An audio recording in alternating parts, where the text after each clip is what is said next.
Okay.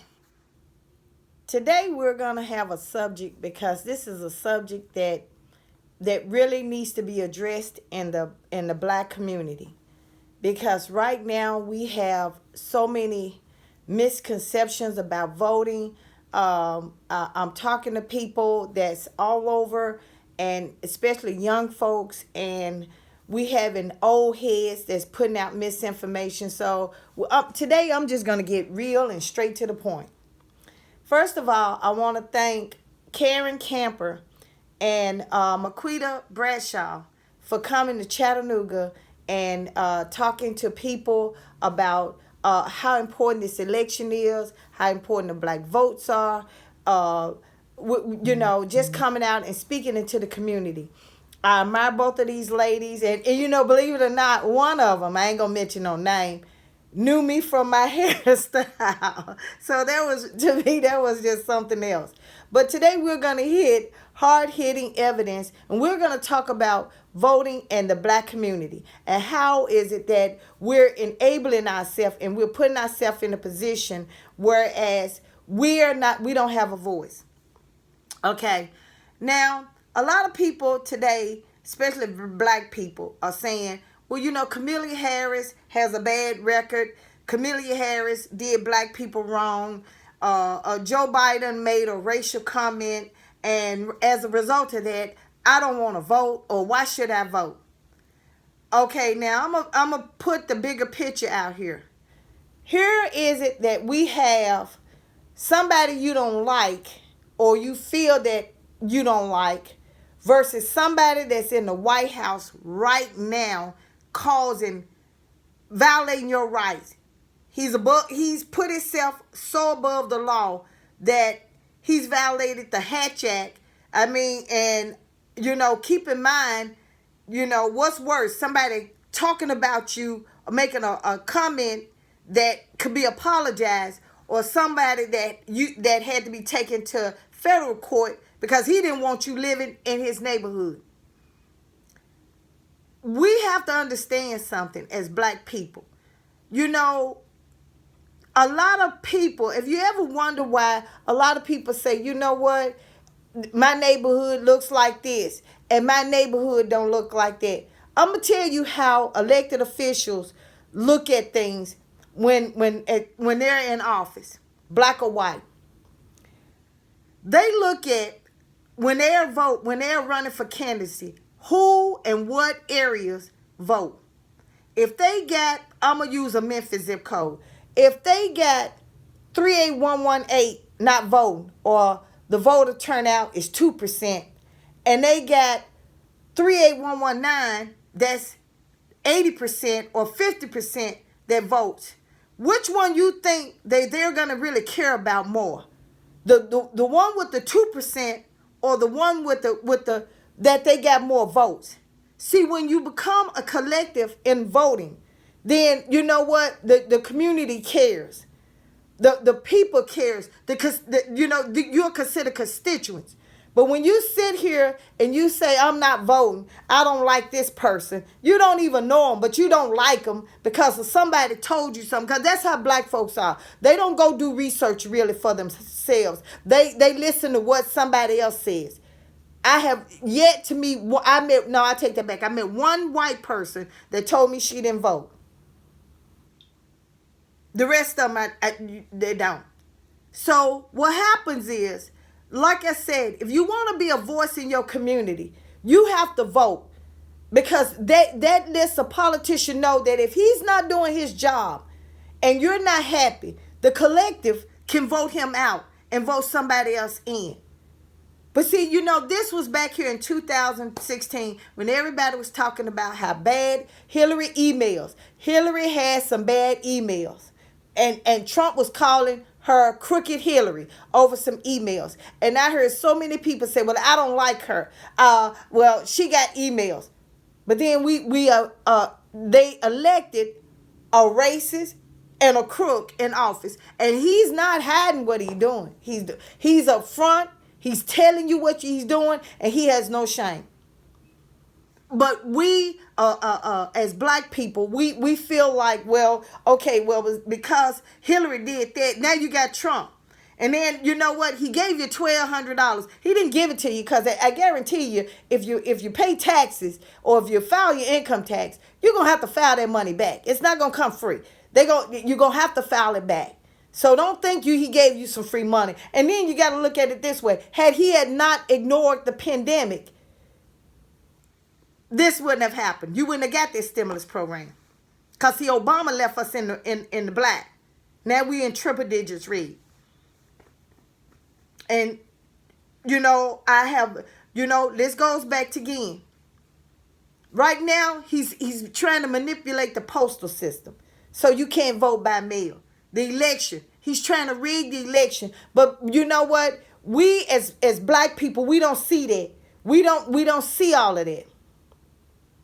This is something to think about. When in the 1960s, black people owned their own stores. They owned their own banks. They did business with their own community because we were segregated. Now, what makes that situation so bad, that even though it was so bad, black folks build up their own community with their own money. And here it is in 2020, we can't even accomplish to do that. Not even merely as much. We're not even near close to doing that. And you have to ask, why is it?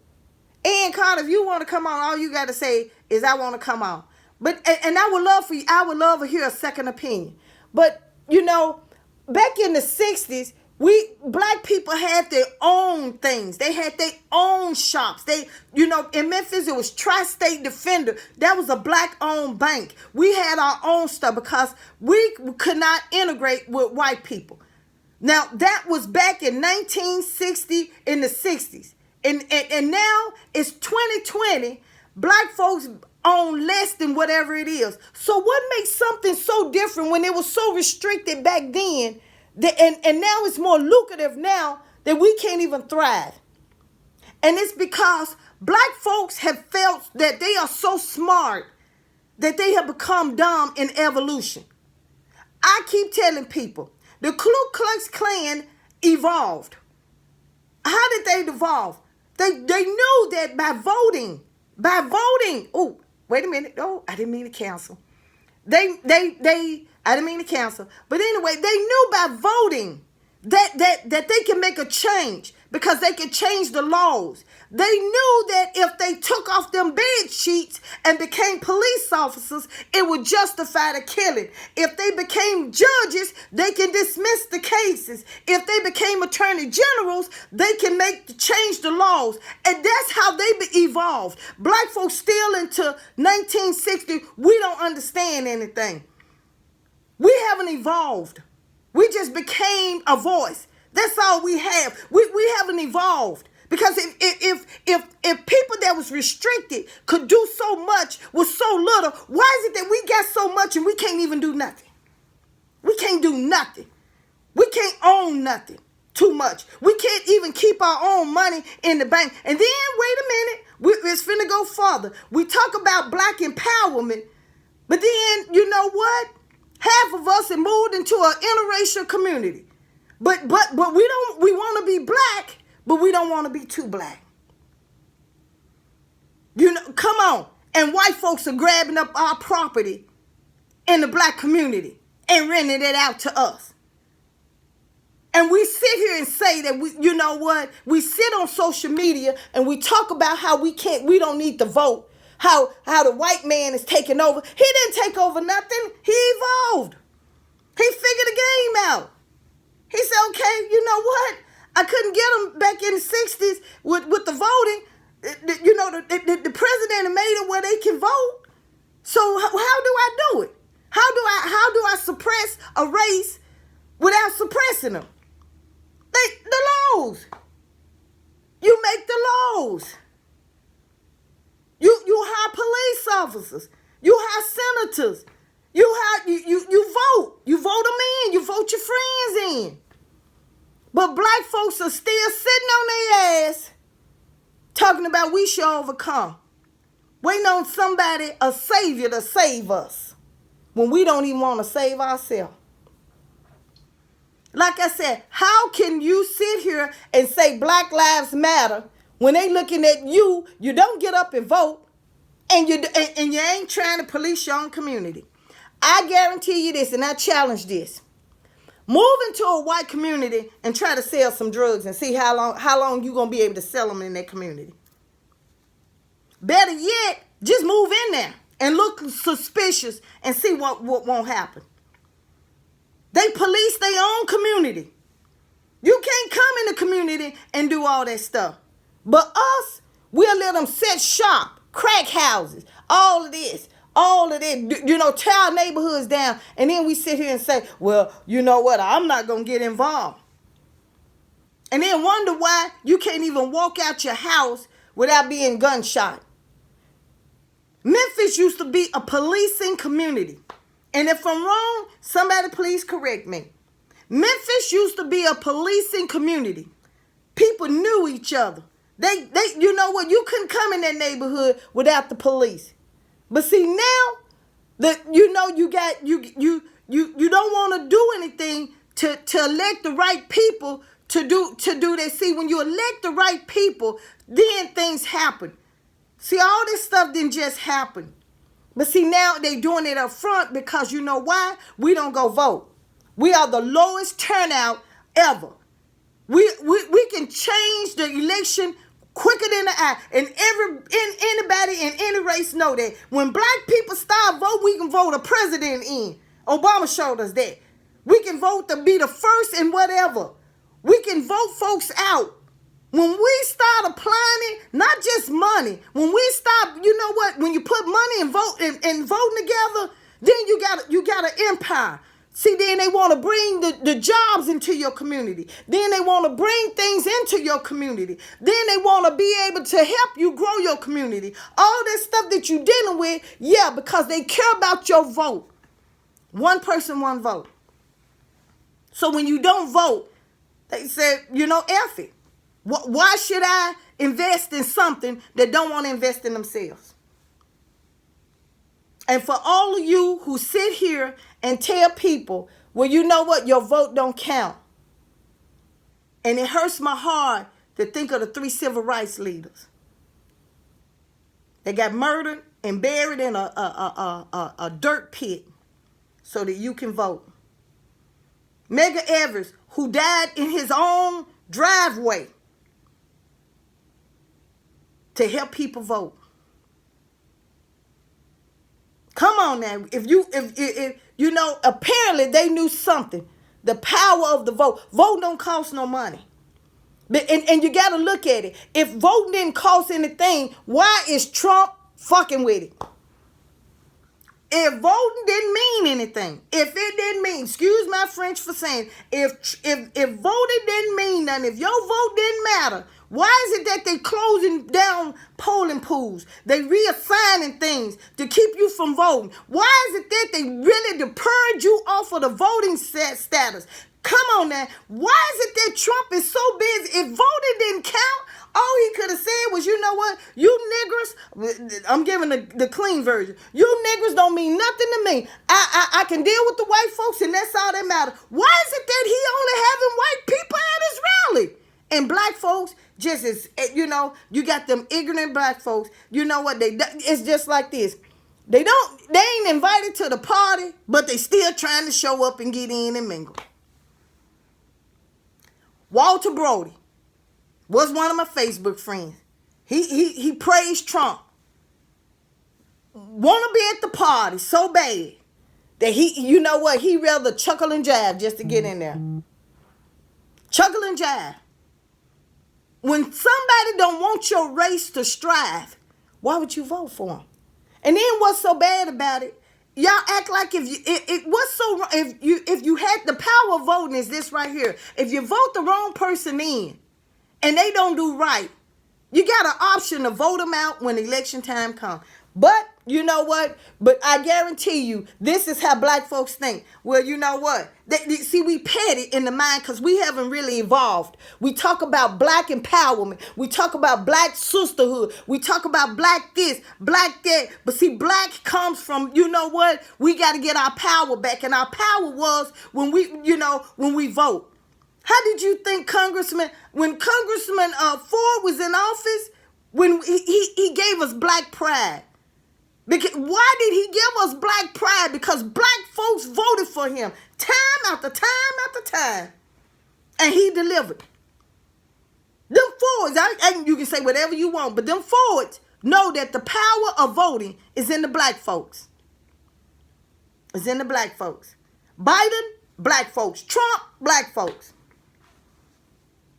If you notice, he come up and say, I did more for black people than any before. Why? Because he want to give you that sense of false security that's what's going on. But like I said, we wonder why our communities are worse off then than it was in 1960. My grandmother and my mom and dad and my grandmama used to talk about how you know what? They couldn't go to the zoo but once a week. Black, Goldsmith, in some of them courthouses, go on the second floor of the courthouse in Memphis and look at one of them doors, and I guarantee you're going to see colored. It's on the second floor, right when you, I think on Adams. It said they had scraped it off and they got women there, but it used to, if you look real hard, you ain't got to look real hard, just look at the door, and it's got colored on there. That was the colored bathroom. But we have not evolved. Instead, you know what we involved in? Shaking our asses, showing our asses on Facebook, fighting, and being ghetto.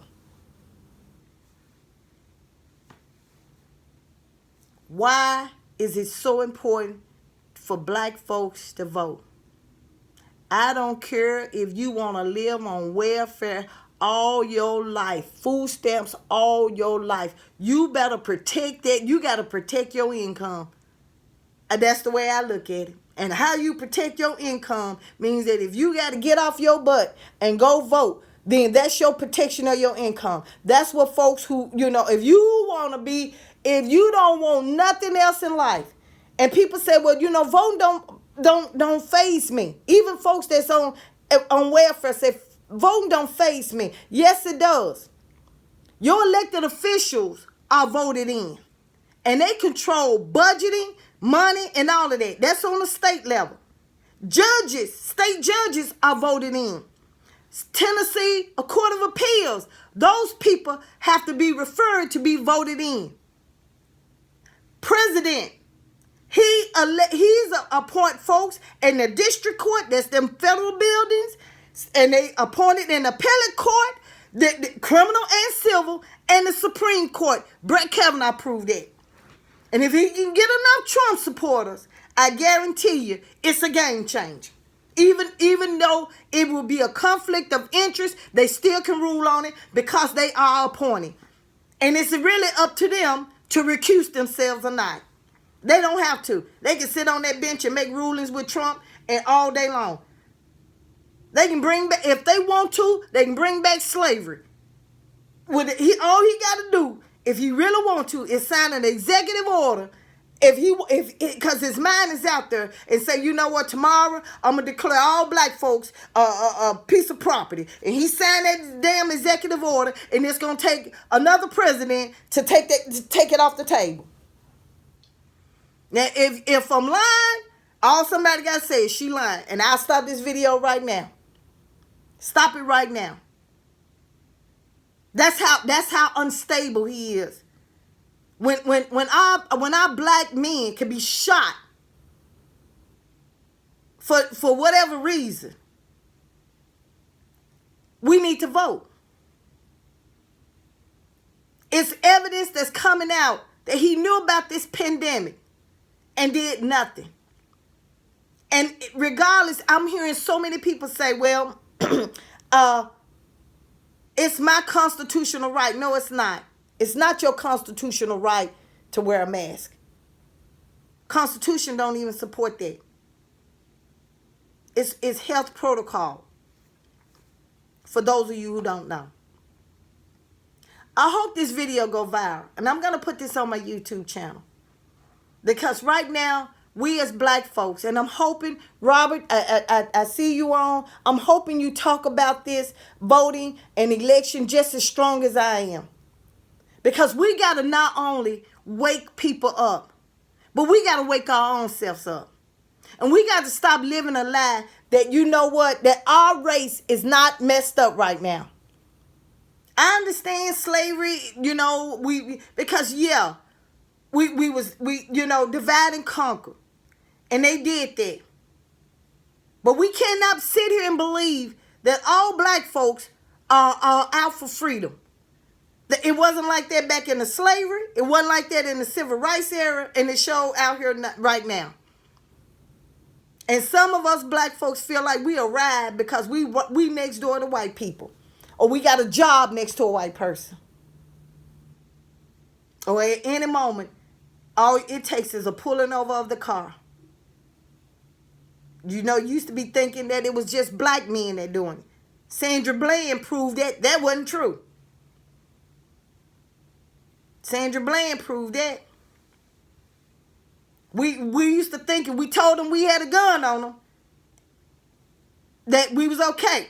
No, they're not doing that now.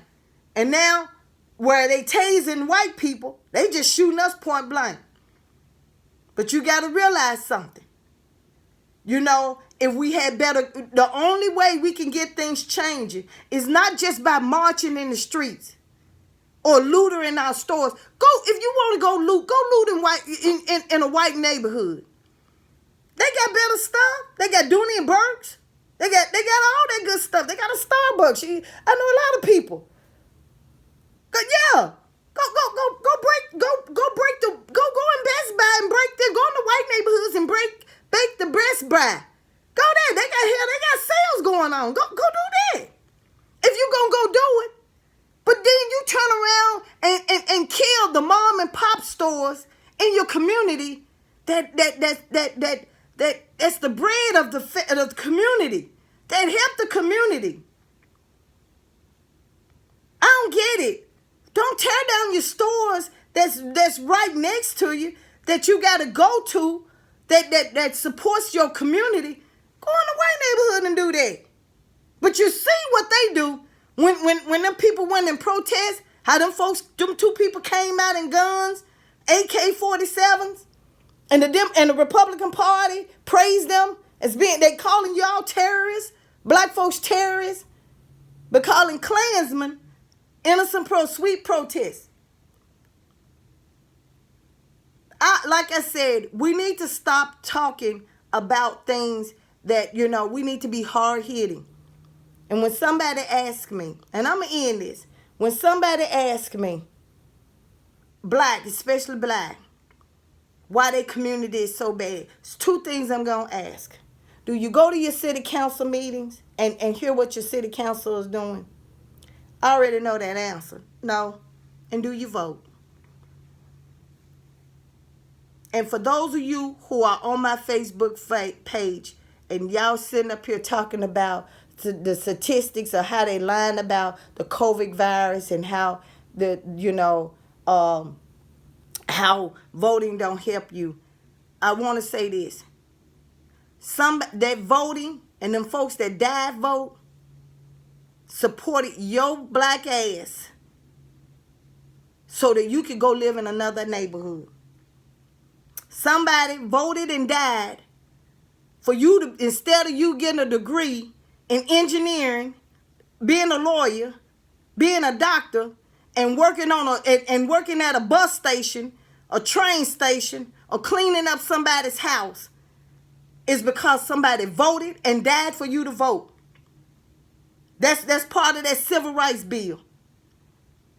For you to go to school and anywhere you want to go. For you to be able to charge somebody for racial discrimination. So before you go to tell somebody out of your mouth that voting don't count, that voting didn't mean nothing, that voting didn't happen, that voting is just a fluke, that God, and all of you people that sit here and talk about how God got you and everything, God made people with wisdom and understanding. Only fools sit here and believe unknown logic. But it was those who sacrificed their lives for me and you so that you can live, for you to not experience the stuff that they went through. Even though we dropped the ball. And it's time for us to pick it up. Not our children, not our grandchildren, but us right now. I thank you guys. I thank you. Please share this video and give me your thoughts.